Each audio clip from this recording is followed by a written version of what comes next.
Hi guys, welcome back to my channel. Today I'm going to show you how to make very easy no-knead focaccia bread.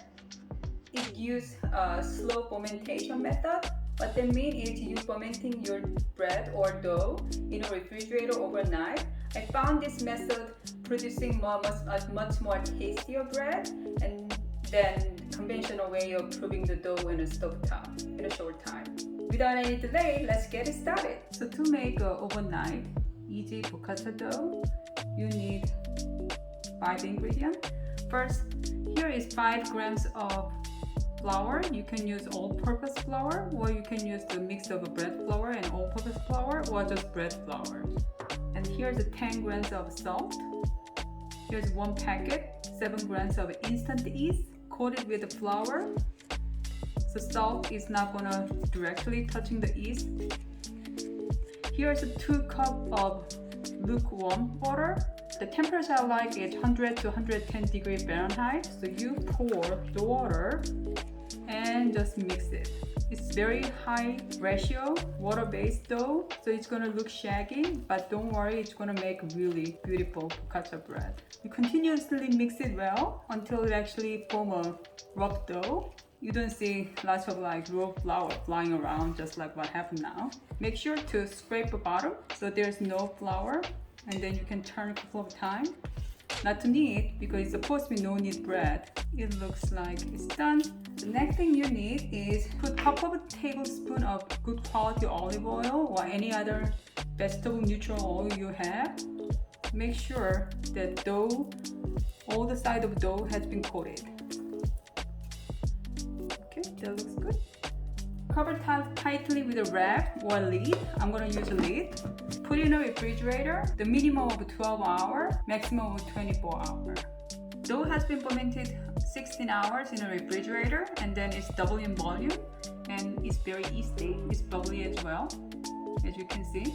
So next is I'm preparing my pan. This is 12 by 16 or 15 pan. What I'm gonna do is I'm gonna put at least 3 tablespoons of good quality olive oil, coated all the bottom and the side, and then after that I will pour the dough down and then let that rest for 3 or 4 minutes.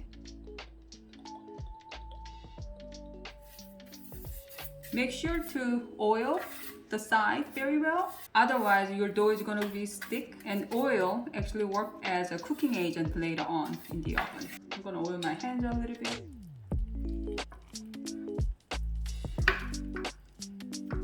Scrape off all the good bits left from the bowl and cover it and let that rest at least 3 hours, maximum of 4, and then it's going to be gently spread, and then at the time I will show you what needs to be prepped. Dough has been rested in a pan for at least 3 hours. Seems like it's well risen again. So next step what you need to do is you put a little bit more olive oil on top of it, including your finger, and you press it down like you're making dimple. I'm gonna bake as it is, but what you can do with that is you can have cherry tomato. It's gonna be nice. You put it some of that calamari olive, chopped up calamari olive will be good. Artichoke, or just oil and some herb like thyme, rosemary. Anything goes well with this, and then, or even caramelized onion. But I would like to have it as a plain, so I can add more flavor. My oven has been preheated at 440 degrees Fahrenheit. Bake it in the oven for 15 to 25 minutes until nicely golden brown. Now it's the best part. It's well baked and it looks scrumptious, and then I'm gonna cut it. I'm gonna do the taste test. You see how crunchy that is? It's really well risen. Actually, it's very soft and it's very crunchy as well. I'm gonna eat it as it is. However, if you like it, you can make olive and balsamic oil and dip it in and eat it. Or even you can actually dip it in a tomato sauce as well. Anything you like to have. So let me taste it.